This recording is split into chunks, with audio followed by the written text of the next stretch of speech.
ہو کے اپنا امیر چننا شروع کر دیا۔ یہ لوگ دروازہ پیغمبر سے دوڑے، سقیفہ بنی سعدہ میں پہنچے۔ جب سقیفہ بنی سعدہ میں پہنچے تو اس وقت انصار نے سعد بن عبادہ انصاری کو اپنا امیر منتخب کر لیا تھا، جو انصاریوں میں سے سب سے زیادہ بزرگ تھے اور بوڑھا تھا۔ اسے اٹھا کے بھی نہیں لے کے آئے تھے، وہ اتنا ضعیف تھا کہ اسے بستر پہ لایا گیا تھا، اور اسے سقیفہ بنی سعدہ میں اپنا انصار نے امیر منتخب کر لیا تھا۔ اسی اثناء میں یہ لوگ سقیفہ میں پہنچے، اور پہنچنے کے بعد کہا کیا کیا تم نے؟ انصار نے کہا ہمیں خبر پہنچی تھی کہ نبی دنیا سے چلے گئے، لہٰذا ہم نے اپنا امیر منتخب کر لیا ہے۔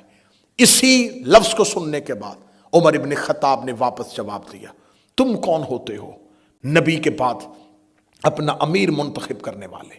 انصار کے ایک شخص نے جس کا نام منذر تھا، اس نے آواز دے کے کہا ہم اس لیے ہیں کہ تم لوگ ہجرت کر کے آئے تھے، ہم نے تمہیں گھر دیے تھے، ہم نے اپنے مال میں سے حصہ دیا تھا، ہم نے تمہیں رہنے کی جگہ دی تھی، تمہیں تمہارے وطن والوں نے نکالا تھا، ہم نے تمہیں وطن دیا، ہم نے تمہیں گھر دیا۔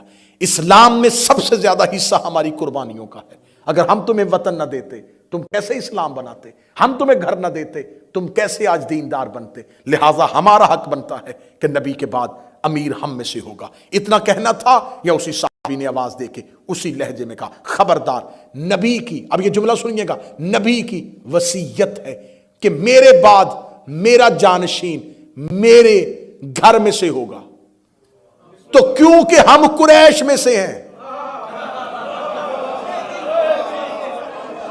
اب ان جملوں کو ذہن میں رکھیے گا، کل آپ کو جناب زہرا کی تقریر سناؤں گا، جناب زہرا کا احتجاج سناؤں گا، اس وقت یہ جملے میں دہراؤں گا، اور اگر آپ نے اس وقت سنے ہوں گے تو اس وقت آپ کو لطف آئے گا۔ انہوں نے کہا رسول نے کہا تھا کہ میرے بعد میرا خلیفہ میرے گھر میں سے ہوگا، تو کیونکہ ہم اہل قریش، ہم رسول کے اس خاندان سے ہیں، ہم قریش میں سے ہیں، تو رسول کے بعد جانشین ہم میں سے ہوگا۔ اتنا جملہ کہنا تھا۔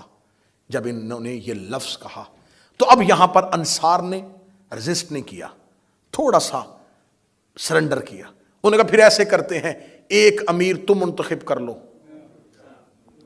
ایک ہم منتخب کر لیتے۔ یہاں پر مورخین کہتے ہیں اگر انصار یہ ڈھیلا پن نہ دکھاتے، یہاں یہ کام نہ کرتے، تو مہاجرین کی ضرورت نہیں تھی کہ وہ انصار سے امارت واپس لے لیتے۔ جب انہوں نے خود ہی انہیں